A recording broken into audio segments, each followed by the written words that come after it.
கங்குவாக்கு retro படம் பரவாயில்ல அப்படின்னு பேர் வாங்கிச்சு தவிர சூர்யாவுக்கு ஒரு கம்பேக்கான படம் ரெட்ரோ தான் அப்படிங்கிற மாதிரி பேர் வாங்கவே இல்லை.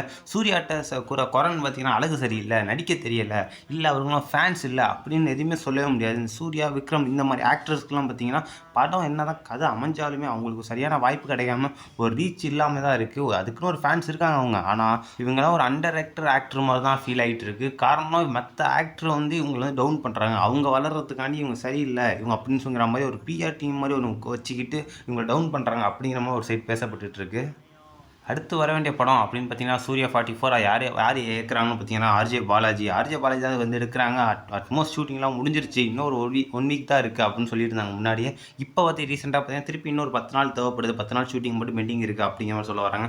எதுக்கு இப்படி இழுக்கடிச்சிட்டே இருக்காங்க அப்படின்னு கேட்கும்போது ஆர்ஜே பாலாஜியோட அவரை நம்பி லட்சக்கணக்கில் கோடிக்கணக்கில் அமௌண்ட்டை வந்து இறக்கியிருக்காங்க. காரணம் இப்போ ஆர்ஜே பாலாஜி வந்து ஒரு சூர்யா மாதிரி ஒரு ஆக்டரை வச்சு ஒரு கால் ஷீட் கொடுத்து ஆக்ட் பண்ணுறாங்க. அப்படிங்கும்போது அந்தளவுக்கு நம்பி ஃபுல்லாக நம்பினது சூர்யா ஒரு பக்கம் இருந்தாலுமே ஆர்ஜே பாலாஜி நல்லா பண்ணுவார் அப்படிங்கிற மாதிரி அவர் நம்பி அமௌண்ட் கொடுக்குற அந்த நம்பிக்கை ஏமாத்திடக்கூடாது, இந்த படத்தை கண்டிப்பாக நல்லபடியாக கொடுக்கணும் அப்படின்னு ஆர்ஜே பாலாஜி எடுக்க அந்த முடிவு எடுக்கிறனால அவர் எதிர்பார்க்குற மாதிரி சீன் வந்து வர வரைக்குமே ஒரு ரீடேக் எடுத்துக்கிட்டே இருக்காங்க அப்படிங்கிற மாதிரி நியூஸ் வெளியாகிருக்கு. அதனால தான் அந்த படத்துக்கு ஒரு டிலே ஆகுது.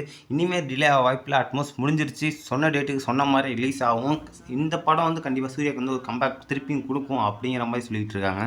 இப்போ தொடர்ந்து அடுத்து வெற்றி வருமா தோல்வி வருமா சூர்யாவுக்கு அப்படிங்கிற ஒரு கேள்வி இருக்குது. இந்த படம் வெற்றி ஆச்சுன்னா கண்டிப்பாக வெற்றி வரும். இவருக்கு எப்பயுமே இருக்கும் அமைப்பு என்னன்னா கதை அமைப்பு இல்லை அப்படிங்கிற மாதிரி சொல்ல வராங்க சில பேர். கதை அமைப்பு இருந்தாலுமே இவருக்கு ஓடலைங்கிற மாதிரி இன்னொரு சினாரி ஒருத்தவங்க சொல்லி யார் என்ன சொன்னாலும் எங்களுக்கு சூர்யா பிடிக்கும், அவர் படத்தை நாங்கள் பார்ப்போம் அப்படின்னு ஒரு டீம் இருக்குன்னீங்கன்னா